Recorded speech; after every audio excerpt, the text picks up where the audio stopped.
Welcome back for the follow-up review on the BP-12. I finally got a chance recently to take it out and do a little bit of testing. Our weather here in Washington has been abnormally shitty, and our local gun range won't allow me to shoot any shotguns in there, so I kind of had to wait for a break in the weather to be able to take it out to the gravel pit and put some rounds through it.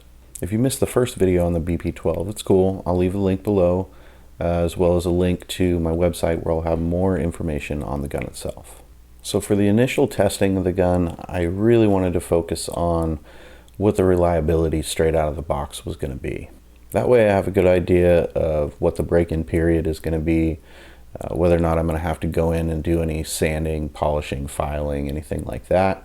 And all in all, have a better idea of how it's going to work long term. So the best way to do this is to test it in the worst conditions. I've got a big box of old, corroded, unmarked garbage ammo that I don't know where it came from. It's just a box that's in the safe. Some of it's birdshot, there's some slugs in there. It's just a mixed grab bag of crap, really. So my idea is, if it can cycle this garbage ammo, then I shouldn't have any problem getting cheap ammo from Walmart to be able to burn through this thing on a regular basis. All right, first shots with the BP-12. I've got some dirty, nasty, unmarked, God knows what kind of birdshot in here. If it'll cycle this, then it'll cycle pretty much anything.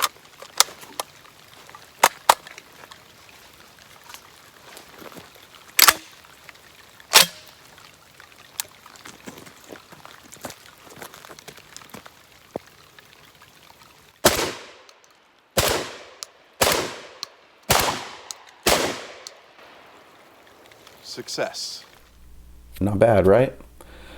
Look, I'm going to be perfectly honest. I expected at least one failure out of that first 5-round mag. I was pleasantly surprised that it fed all 5 rounds without an issue. The first shortcoming that I found with the gun was right after that first mag. The Bullpup design is great because it gives you a really compact package for a shotgun. It's easily maneuverable, somewhat comfortable to shoot. It feels like a short barrel shotgun, but in all reality it is full legal length. The problem is the placement of the mag release. Because of the fact that it sits down in the armpit area, it's weird, it's awkward, it feels hard to get to, and I don't feel like there is a fast way to do mag changes with this gun. Maybe it's just because I only put a couple hundred rounds through it. Maybe it's an experience thing and I need to just keep practicing. But initially, it didn't feel great swapping mags. It didn't feel natural. It was just weird. I do have a comparison video between my VEPR-12 and the BP-12. It's scheduled for probably next month. And I'm going to try like hell to keep this video strictly about the BP-12 and save the comparisons, for the most part, for that video. So make sure you're subscribed so you don't miss it, because there are some differences that you're probably going to want to know about. That being said, I wasn't really expecting the felt recoil from the BP-12.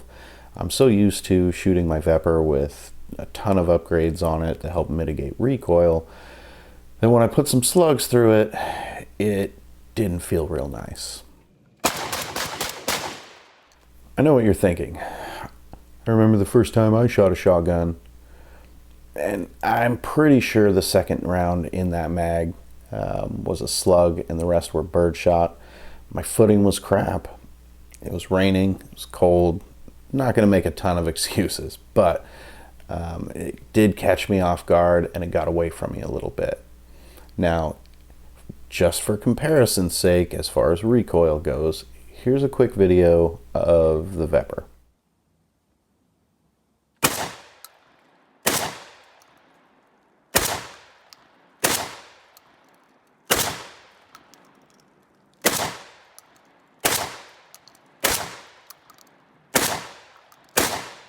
Man, I love that gun.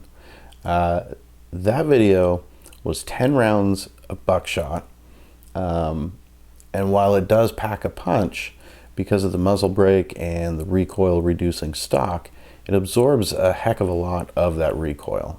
So these are luxuries that you just don't have with the BP-12. The stock is what it is. The barrel isn't threaded to accept any type of muzzle device, so it just is what it is. It kicks a little bit more than I'm used to. I would imagine after 1,000 rounds or so, I'll be used to it and it'll just be nothing. So before I took it out shooting, I did take the pistol grip off and try to put one of my Magpul grips on there.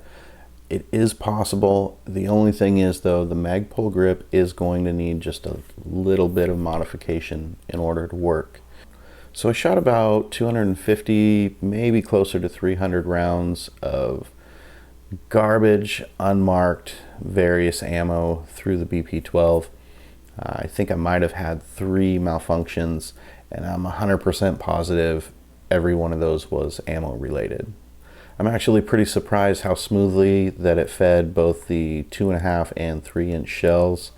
A lot of those were really low powered. Some of the primers had corrosion on them. I mean, this is the type of ammo that you probably should just dispose of and not shoot. I did mount the Romeo 5 to it before we took it out. I used the tall mount on that, and the Romeo functioned exactly as I expected. You know, having a red dot on a shotgun, it's not about precision. It's more a general idea of where about you're going to be hitting. That being said, I think the money is well spent for a red dot on this gun, considering the sights that come with it are absolute garbage. I threw mine away. They've been gone for weeks now. If you haven't checked out the SIG Romeo 5, highly recommend it. I'll leave a link below for that as well. So even though my BP-12 functioned fine right out of the box with worst case scenario ammo, it's really important to remember that not every one of them is going to be like that. Semi-auto shotguns can be an absolute nightmare breaking in, to the point that you can shoot the low brass, cheap Walmart ammo. I didn't do any polishing, I didn't do any modification, anything like that on this one. I just figured take it out and see if it's going to fail or function. I tore it apart and I used some Lucas CLP to go ahead and clean it up. I wanted to get all the factory oil off and any dust and dirt and debris that may have collected in there out of it, so that I had kind of a fresh start, so to speak. After getting it good and clean, I went ahead and used the Lucas gun oil and lubed the crap out of all the moving parts. Any parts that had potential friction points, I put a ton of Lucas on there. I know a lot of people right now are using stuff like shooter's lube. I've been using Lucas oil in my vehicles for years, and so I've really come to trust their quality and all of their products.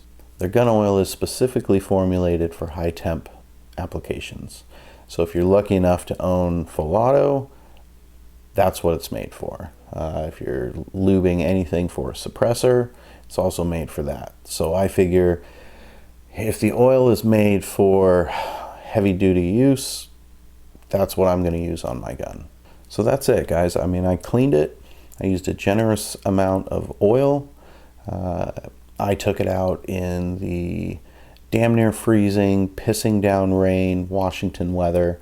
I used the absolute crappiest ammo that I could get my hands on, and for the most part, I didn't have any issues with it. If that doesn't convince you, I don't know what will. I'm going to go ahead and say that this thing's pretty high quality, and I'm going to keep shooting it and bringing you updates as I go.